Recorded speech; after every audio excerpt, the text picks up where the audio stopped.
अब अगर पंडित कह दे तुम्हारे पिताजी की आत्मा को शांति मिल गई तो उसका धंधा बंद, तो कहता है आत्मा तो भटक रही है, तो हंसिया खुरपा कुछ मुड़वारी रख के सो, नहीं तो रात में आ जाएंगे, पिताजी परेशान करेंगे। अब जो पिताजी खुद नहीं खाए हमको खिलाए, खुद अच्छे कपड़े नहीं पहने हमको पहनाए, वो पिताजी मरने के बाद हमको परेशान करने के लिए आएंगे। ऐसी सोच जो ब्राह्मणों ने हमारे अंदर, ऐसा डर जो बिठाया है, तो हम लोगों की बेवकूफ बनने की कोई लिमिट होनी चाहिए, बेवकूफ बनाने की कोई लिमिट होनी चाहिए। लेकिन जब हम पिछड़े वर्ग के लोगों ने बेवकूफ बनने की कोई लिमिट नहीं रखा, तो ब्राह्मण बेवकूफ बनाने की कोई लिमिट क्यों रखे?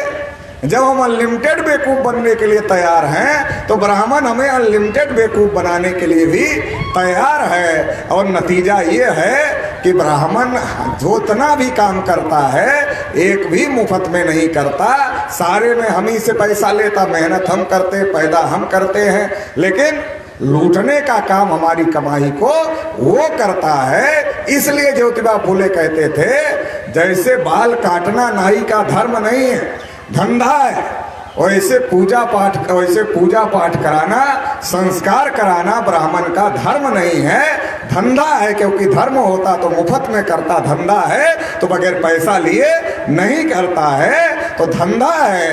ये धंधा हमारे लोगों को समझ में नहीं आता और हमारे लोग ब्राह्मणों के चक्कर में पड़े हुए हैं। ब्राह्मणों ने हमें 6000 जातियों में बांट दिया। अब हमारे ऊपर जाति का नशा इतना ज्यादा है, ब्राह्मणों ने 6000 जातियों में क्यों बांटा और ओबीसी को 3743 जातियों में बांटा? क्यों बांटा? क्योंकि ब्राह्मणों की संख्या देश में 3.5% है और 3.5% के ब्राह्मण गांव में पंच का चुनाव अगर अपने वोट की बदौलत जीतना चाहें तो गांव में पंच का चुनाव नहीं जीत सकते, गांव में सरपंच का चुनाव नहीं जीत सकते। जो ब्राह्मण गांव में अपने वोट से पंच और सरपंच का चुनाव नहीं जीत सकते, वो देश की पंचायत पर कब्जा कैसे कर सकते?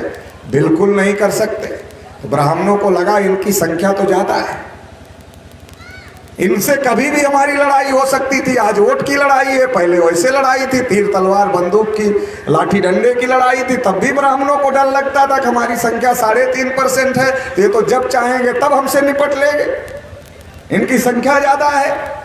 तो इसलिए हमारे लोगों को विभाजित करने का काम किया और हमारे लोग जातियों में बटे हुए हैं। हम 8वें अजूबे क्यों बने हुए हैं? क्योंकि हम अपने को ओबीसी कब मानते हैं? संविधान हमको ओबीसी मानता है, हम अपने को ओबीसी कहाँ मानते हैं? अगर आप चौराहे पर खड़े हो जाओ और एक एक ओबीसी के आदमी को पूछो, हाँ भाई क्या हो? बोलेगा यादव। दूसरे को पूछो क्या हो? बोलेगा पटेल हो। तीसरे को पूछो क्या हो? बोलेगा मौर्य हो। चौथे को पूछो क्या हो? बोलेगा निषाद हो। पांचवें को पूछो क्या हो? बोलेगा चौरसिया हो। छठे को पूछो क्या हो? बोलेगा चौहान हो। सातवें को पूछो क्या हो? बोलेगा राजभर हो। इसमें एक भी ओबीसी मिला आपको? तो संख्या 52% कहाँ से होगी?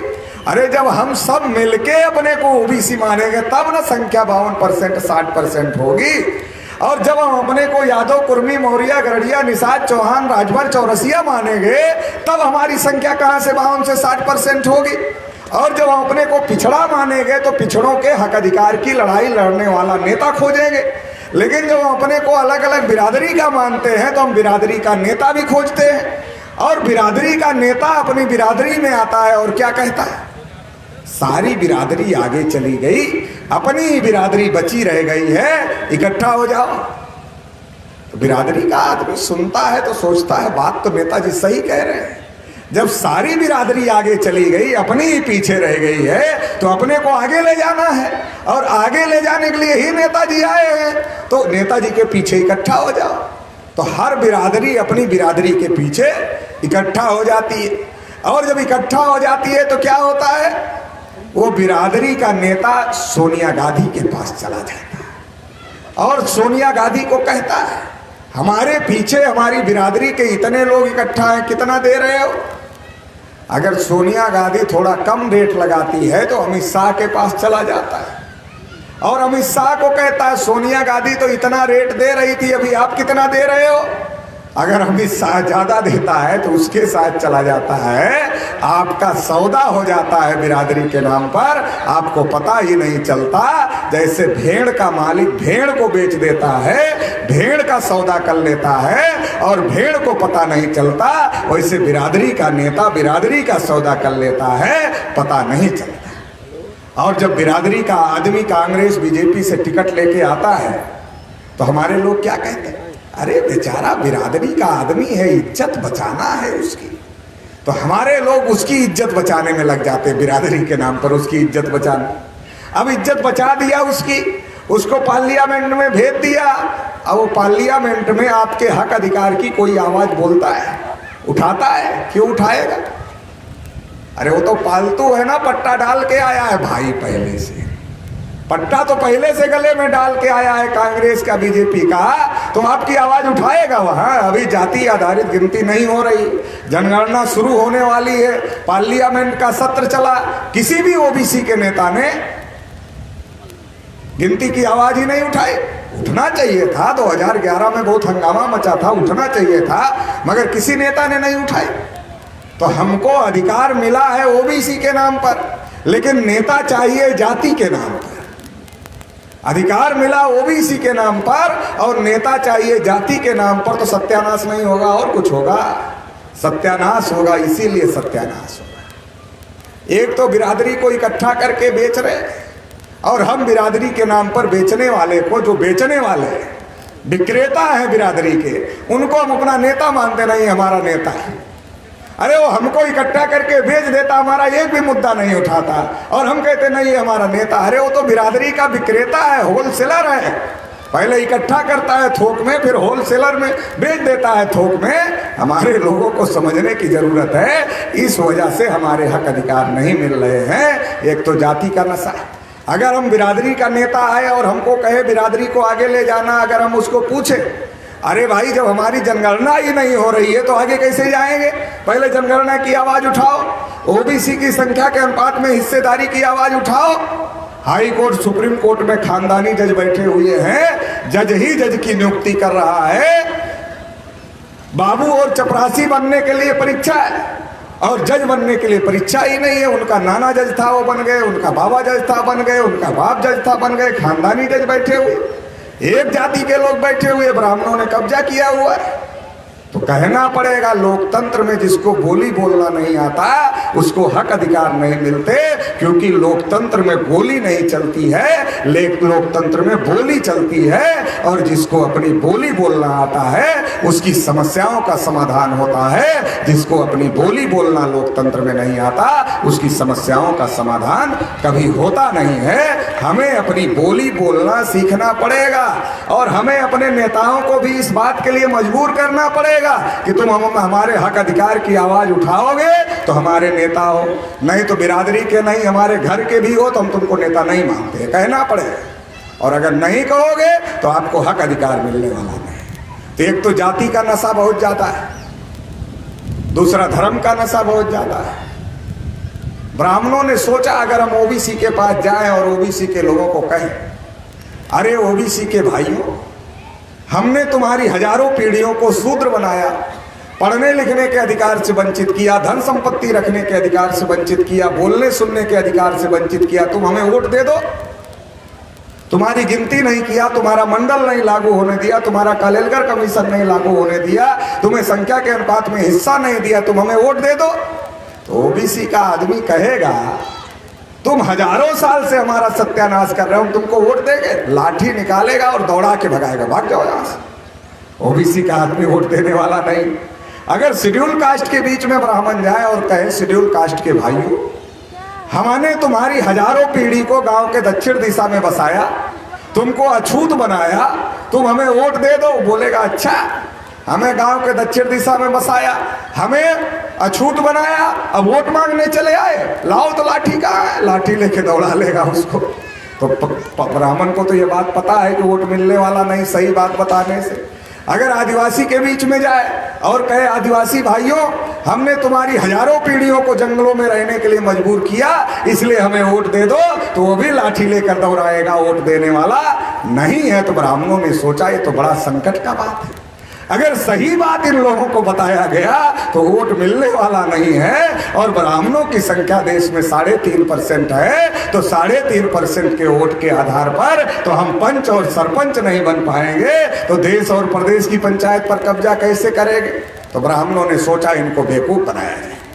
बेवकूफ बनाने के लिए हमारे आपके बीच में आए, बोला तुम भी हिंदू हम भी हिंदू, गर्व से कहो हम हिंदू हैं।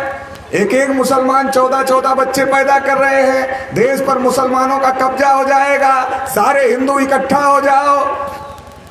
हमारे लोगों को लगा देश पर कब्जा कोई कर लेगा। हमारे लोग देश के मूल निवासी हैं ना, तो देश से प्रेम लगाओ तो हमारे लोगों को है। जो विदेशी लोग हैं वो तो केवल देशभक्ति का नारा देते हैं, अंदर से लगाव नहीं है। अगर लगाव होता तो जब हमारे पुरखों का राज था तो श्रीलंका से लेकर अफगानिस्तान तक भारत हुआ करता था, भारत विश्वगुरु होता था, भारत सोने की चिड़िया होता था। उसको बर्बाद करने का काम इन लोगों ने किया। अगर लगाव और प्रेम इनको देश से होता तो ये ऐसा नहीं करते। असल प्रेम तो चूंकि हम इस देश के हैं इसलिए हमको ही रहेगा, जो देश का ही नहीं उसको देश से प्रेम कैसे रहे। विदेशी लुटेरा होता है, देशभक्त नहीं होता।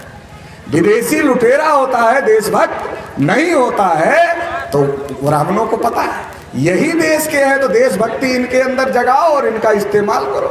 अब जैसे कहा मुसलमानों का देश पर कब्जा हो जाएगा, हमारा ओबीसी का आदमी सोचता है अरे मुसलमान कैसे देश पर कब्जा कर लेंगे, इकट्ठा हो जाओ पंडित जी के पीछे। अब जो पंडित जी अपने वोट से 3.5 वोट से गांव में पंच और सरपंच नहीं बन सकते थे, हिंदू के नाम पर हमारा आदमी पंडित जी के पीछे खड़ा हो गया। और पंडित जी के पीछे खड़ा हो गया तो पंडित जी की संख्या 85% हो गई। और हो गई पंडित जी की संख्या तो पंडित जी ने देश की सत्ता और व्यवस्था पर कब्जा कर लिया और हमारे लोगों की कुटाई और पिटाई शुरू कर दिया, हमारे लोगों को अधिकार वंचित रखा। तो ये जो साजिश देश में हो रही है, इस साजिश को हम लोगों को समझने की जरूरत है। अभी नरेंद्र मोदी जी देश के प्रधानमंत्री बन गए। नरेंद्र मोदी जब 2014 में आए तो कहा मैं नीच जाति का, पिछड़ी जाति का हूँ, चाय बेचने वाला हूँ। हमारे लोगों ने सोचा नीच जाति का है, हम भी नीच जाति के, पिछड़ी जाति का है, हम भी पिछड़ी जाति के, चाय बेचने वाला है, हम भी चाय बेचने वाला, हम भी गरीब हैं, और वो चाय बेचता है इसका मतलब वो भी गरीब है। तो इस बार कुछ ना कुछ भला हो जाए। तो हमारे लोगों ने नरेंद्र मोदी को वोट दिया। नरेंद्र मोदी ने ओबीसी के खिलाफ सारे फैसले लिए। 314 ओबीसी के बच्चे जो यूपीएससी का एग्जाम पास किए थे उनकी नियुक्ति को रोक दिया। ओबीसी को की गिनती करने का आदेश नहीं दिया, जानवरों की गिनती करने का आदेश दिया। ओबीसी को बजट में प्राविधान नहीं किया। ओबीसी के बच्चों की स्कॉलरशिप बंद कर दिया। और जो नीट की परीक्षा शुरू हुई उसमें ओबीसी को रिजर्वेशन ही नहीं दिया। नतीजा ये हो गया कि जनरल कास्ट के बच्चे कम नंबर लाकर एमबीबीएस कर रहे हैं, ओबीसी के बच्चे ज्यादा नंबर ला करके भी एमबीबीएस नहीं पा रहे हैं। आपके साथ धोखाधड़ी हो गई। नरेंद्र मोदी ने कहा देश नहीं बिकने दूंगा मगर बीएसएनएल नहीं बचने दूंगा, देश नहीं बिकने दूंगा मगर रेलवे नहीं बचने दूंगा, देश नहीं बिकने दूंगा मगर इंडियन ऑयल भारत पेट्रोलियम नहीं बचने दूंगा, देश नहीं बिकने दूंगा मगर देश की कोई संपत्ति नहीं बचने दूंगा जो अडानी और अंबानी को ना दे दे। तो जितनी सरकारी संपत्ति है सब नरेंद्र मोदी अडानी और अंबानी को दे रहे। और जो किसानों की जमीन है उस पर अडानी और अंबानी का कब्जा कराने के लिए 3 काले कानून बना दिए। अब किसान अपने ही खेत में अडानी अंबानी का नौकर हो जाएगा, मजदूर हो जाएगा। मजदूर पहले से ही मजदूर है, मजदूरी का घंटा 8 से बढ़ाकर 12 घंटे कर दिया गया है। तो ये 8 से 8 घंटे की नौकरी तो नौकरी होती है, 12 घंटे की नौकरी गुलामी होती है। तो आपकी आने वाली जनरेशन को, चूंकि आरक्षण कहाँ है, आरक्षण तो सरकारी जगह में है ना। जब सब बेच देंगे नरेंद्र मोदी तो आरक्षण कहाँ होगा? आरक्षण अपने आप ही 0 हो जाएगा। आरक्षण खत्म, आरक्षण खत्म, एजुकेशन खत्म, प्राइमरी एजुकेशन खत्म, हायर एजुकेशन, प्रोफेशनल एजुकेशन इतनी महंगी हो गई आपके बस की बात नहीं। प्राइमरी में बच्चा किताब भूल जाता है, कटोरा नहीं बोलता, कक्षा 8 पास कर लेता, नाम नहीं लिख पाता। आपकी पढ़ाई खत्म, आपका आरक्षण खत्म, जो सरकारी चीजें थी वो सब खत्म। दामाद सबको सरकारी चाहिए। अरे जब नौकरी मिलेगी तब ना, सरकारी नौकरी होगी तब ना दामाद सरकारी मिलेगा। लेकिन सरकारी नौकरी नहीं होगी तो सरकारी दामाद कहाँ से मिलेगा? नौकरी करने वाला मिलेगा नहीं। क्योंकि सरकारी नौकरी तो रेलवे में है, बीएसएनएल में है, जो सरकारी है वहाँ है। जब वही अडानी अंबानी का हो जाएगा तो नौकरी मिलने वाली नहीं है। तो पूरे देश को अडानी और अंबानी का गुलाम बनाने की तैयारी चल रही है। आपकी आने वाली जनरेशन को अडानी और अंबानी का गुलाम बनाने की तैयारी चल रही है। इसलिए राष्ट्रीय पिछड़ा वर्ग मोर्चा ये परिवर्तन यात्रा लेकर के निकला हुआ है कि हम लोगों को संगठित होकर के अपनी आने वाली नस्लों को अडानी और अंबानी का गुलाम बनने से रोकना होगा। इसके लिए राष्ट्रीय पिछड़ा वर्ग मोर्चा ये परिवर्तन यात्रा लेकर के निकला हुआ है। आप सभी लोगों ने इस परिवर्तन यात्रा का स्वागत किया।